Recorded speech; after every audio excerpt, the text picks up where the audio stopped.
Hello guys, இன்றைக்கி நம்ம கவின் நடித்த கிஸ் அப்படிங்கிற படத்தை பற்றி பேச போகிறோம். ஓகே, இந்த கிஸ் அப்படிங்கிற இந்த படம் வந்து ஒரு ரொமான்ஸ் அப்புறம் ஃபேண்டசி மிக்ஸ் ஆன படம். எனக்கு வந்து இந்த படத்தில் வர சில விஷயங்களை என்னோட கனெக்ட் பண்ண முடியுது.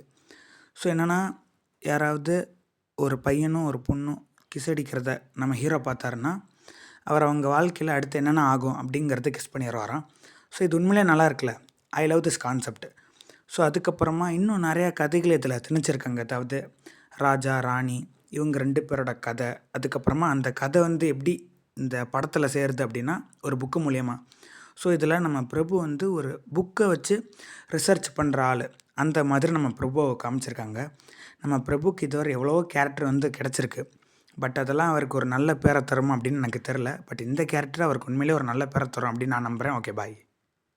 அப்புறம் இன்னொரு விஷயம், நான் இந்த படத்துக்கு என் சார்பாக 5க்கு 3.5 தருவேன். ஓகே, பாய்.